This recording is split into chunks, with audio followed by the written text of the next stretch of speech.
welcome to another edition of the Economy and Politics Show, where we discuss developments in the economy and how it affects the populace. Recently, the federal government, through the Small Medium Enterprise Development Agency, SMEDAN, announced a review of its policy on micro, small, and medium enterprises. This policy review will impact the whole ecosystem and the value chain. In the words of Dr. Diko, rather, it's designed to bring more efficiency for the MSME space. Today, we'll be looking at the impacts of this policy and some of the issues around it. With me to have this conversation is Mr. Seye Olurotimi, founder of MSME Africa. Nice to have you on the show once again, Mr. Seye. Yeah, good afternoon. Thank you for having me today again. It's always fun to be here. Yeah, thank you very much once again, Mr. Seye. Now, let's begin with the fact that the focus of this revised policy is on MSME turnover. It's going to be focused more now on MSME turnover, not assets. What's your perspective around this, considering the fact that this is the new direction of the policy from the federal government?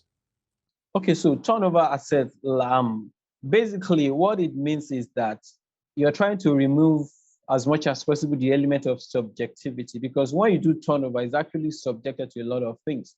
I could value, for instance, my asset, I could value my car for 10 million, while another business owner will value that same car for 2 million, right? So element of it's actually subjective. But when it's turnover, 10 million is 10 million, 20 million is 20 million.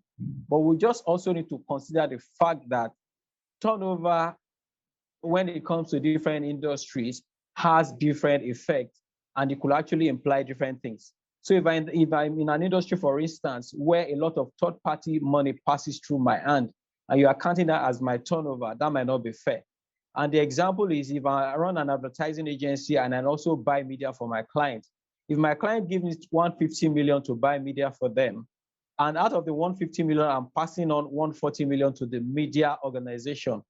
But if you come and now classify me because I'm doing 150 million, I mean, a large chunk of it is not even my direct revenue. That might not be fair compared to the person that gets the same 150 million as their direct revenue. So we need to look at the different industries. But like I already said, there is no parameter that will be totally fair. If you do asset, it will not favor some sectors. If you do turnover, it may not favor some sectors. If you do profit, it may not favor some sector. But I think using turnover is somewhere in between. And even some other classification, they will use the number of staff. You understand? So even when you use the number of staff, the industry will also determine. You see companies that are doing hundreds of billions and they don't have more than 300 personnel, while you have some other people that are doing less than 1 billion and they have over 500 people in their employment. So there's no parameter that can be totally fair, but I think using turnover is somewhere in the middle of the way. Okay, I mean, fair enough. You say there's no parameter that can be totally fair, but the turnover is at least in the middle. So it brings some level of clarity and stability, if I get you clearly. And I like the part that you said it removes subjectivity, because subjectivity is something that you don't want to experience in that regard, at least. Exactly. Yes. So definitely, I mean, this is something that we'll continue to monitor because of the role MSMEs play. But let's speak to the implications of splitting the micro enterprises now. Before, of course, we know it used to be micro, small, medium enterprise. Now we have Nano.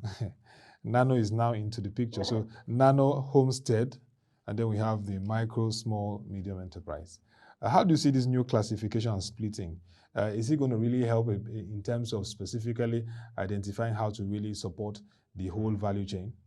Okay, well, if the reason why we are splitting and reclassifying is because we want to provide targeted support, good. Okay, so let's look at what used to happen some years back. We used to just talk about SME. And because we said we wanted to focus a lot more, we started talking about MSME, right? Yeah. Because the micro sector is actually very, very large. Based on the previous classification, as of 2018, we had 41.5 MSMEs in Nigeria. Yes. And interestingly, out of the 41.5 MSMEs, 41.5 as of 2018, according to SMEDAN and then National Bureau of Statistics, we had 41.5 million MSMEs. And out of this, interestingly, 41.4 was micro. So that means we just had 73,000 SMEs. So that tells me that the micro sector is very big, very, very large. That's over 99% of the old chunk. So going further to split it is a step in the right direction so that we can have more targeted attention.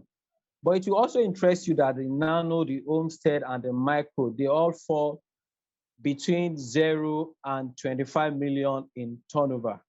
Yes. So the Nano and the Homestead, I think they are between 1 and 2. They are less than 3 million in turnover. Yeah. Then the Micro is between 3 and 25 million, Yes. while the small enterprises are between 25 and 100 million.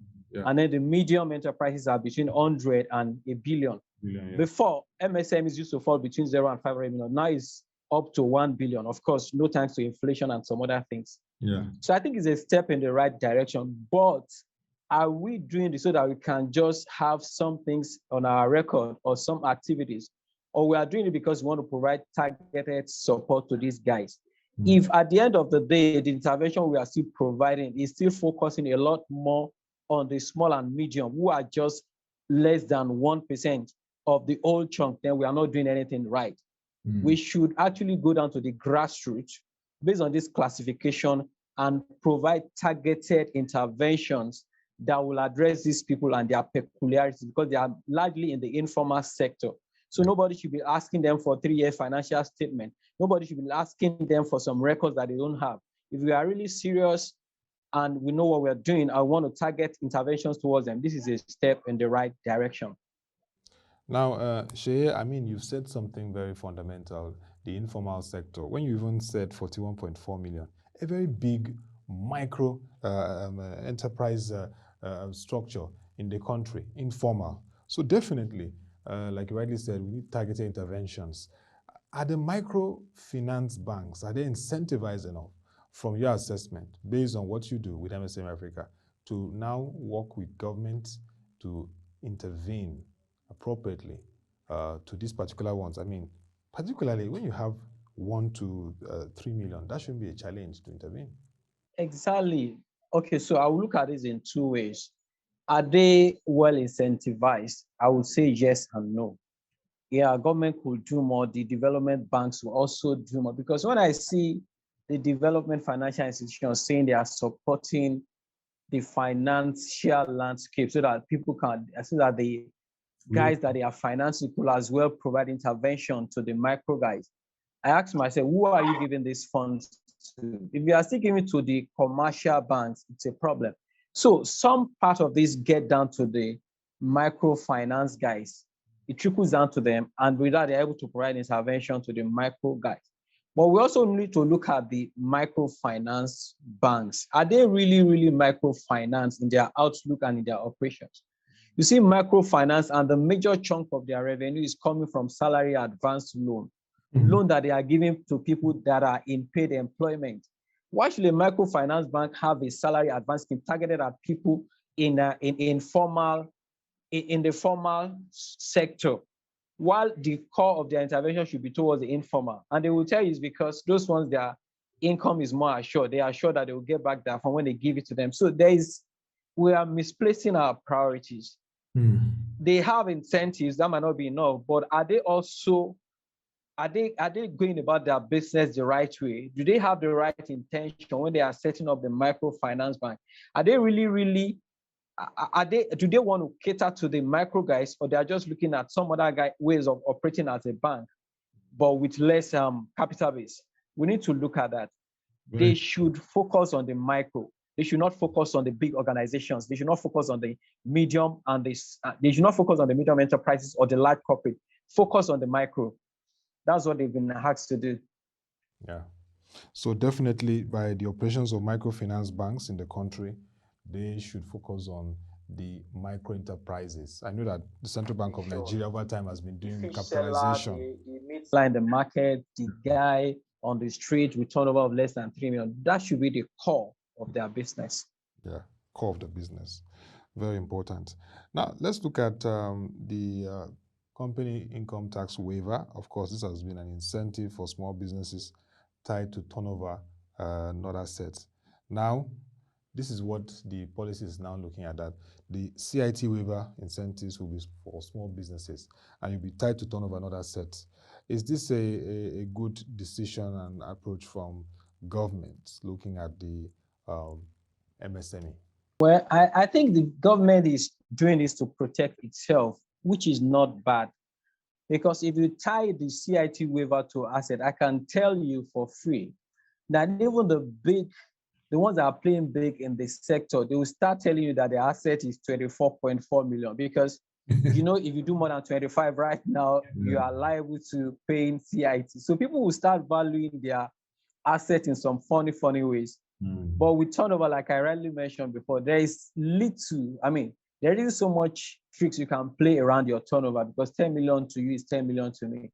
But when it comes to assets, I can value a building for 20 million. Why you value the same building for 5 million? And then you will tell me there are some other factors, blah, blah, blah, depreciation and what have you. So I think government is trying to play safe, protect its own interest. And I think it's also good for the MSME so that we can actually learn to do the things the proper way. So I don't think anything is wrong with that. It's a fair one, actually, on both sides. It's a fair one. And like you rightly said, government needs to protect its interests. And we need to even have a clarity. Assets can be very, like you rightly said, it's relative. I can value assets at any level, and that again brings a challenge. So we've had COVID. We are easing out of COVID, though some countries are reporting again second, third waves and real concerns, like India. What do you see as the opportunities? Because the micro, particularly enterprise, have been really hit by the impact of COVID. And we've seen several subnational structural interventions. We've discussed last year about some of the interventions of government, like this MSME Survival Fund and the initial interventions by Central Bank of Nigeria. Are these interventions and creating these opportunities for the MSMEs amidst a challenging economic environment that we see today? You mentioned inflation is now very high at 18.17%. Yeah, so talking about opportunities, maybe I should also point out that COVID is not the only thing that has happened to us. Even though you can probably in some way trace every other thing that is happening to COVID. You want to talk about inflation, is not totally due to COVID, but if you trace it and trace it again, you will still probably come back in some way to COVID. So the fall in the price of crude international market has been a major problem for us. So we went into recession, we came out of it, there is serious inflation, and so it's actually biting real hard. We have over 18 point, the inflation rate is over 18%. And then based on the last figure released by NBS, our unemployment rate is now at 3.3%. So it is really biting hard. And this is a time for us to reinvent ourselves and look at possible opportunities, because for every situation where there are challenges, there will always be opportunities, because every business, when you look at it critically, is meant to solve a problem, overcome a challenge, and get paid for it. So if there are no challenges, nobody gets paid. All right. If I open a tailor shop, it's because there is a challenge of clothing for someone. So let's look at the challenges and see how we can create opportunities. Right now, there is serious inflation, especially when it comes to food.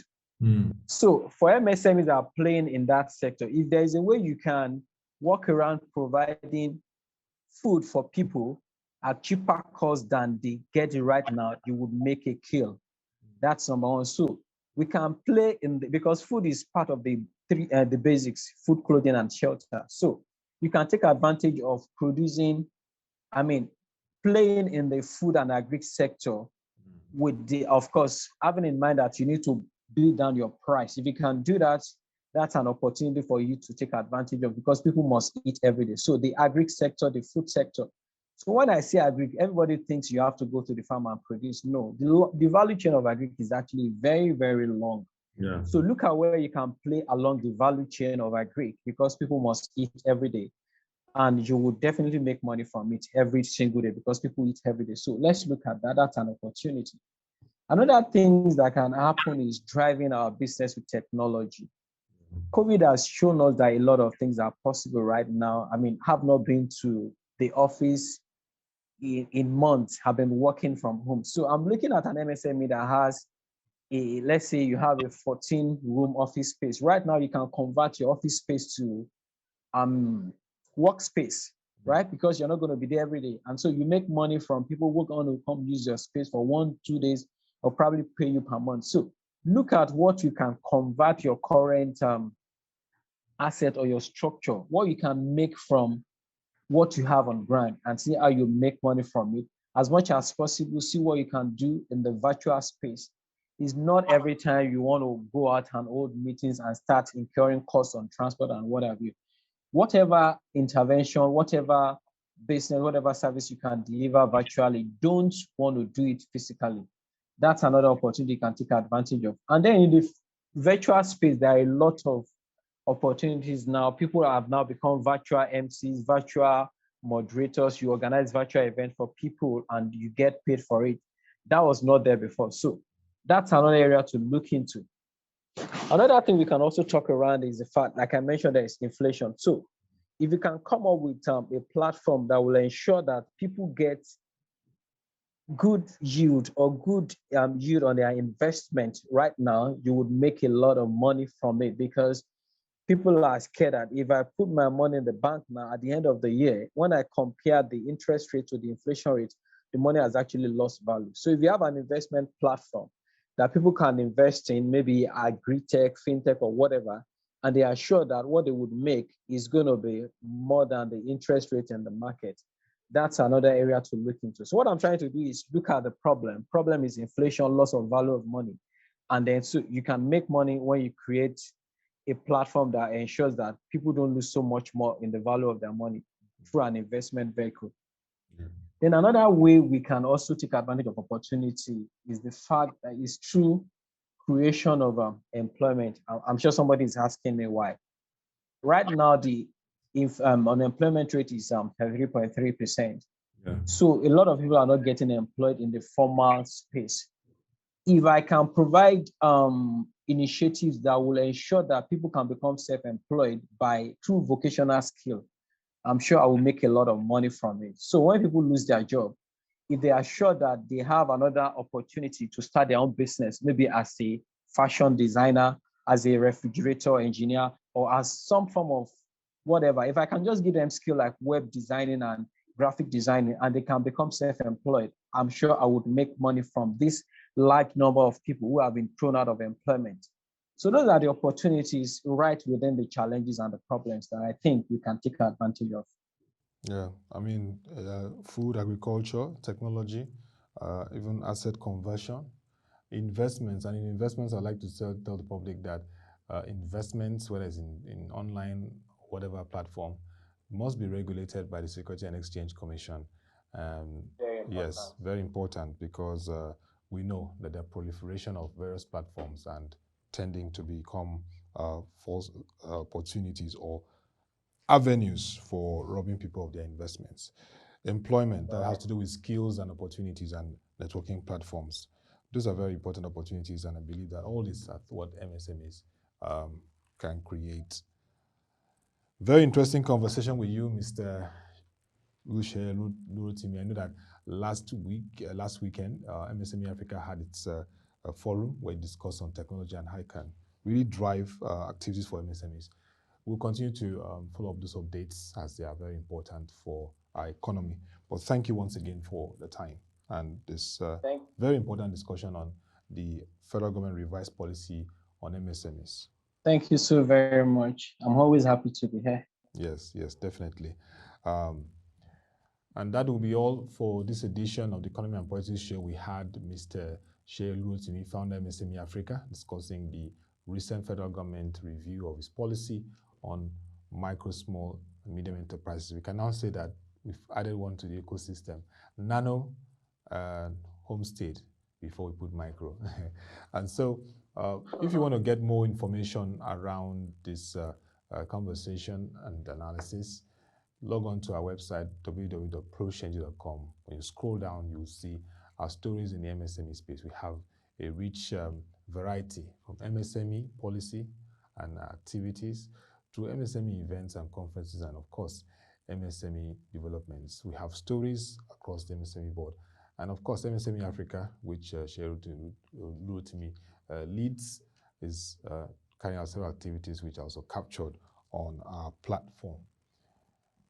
Just if you have a question or comment and views on this new policy, please send them to news@prochange.com. We would like to have that conversation to see what better ways, what innovations can happen to make our MSMEs better.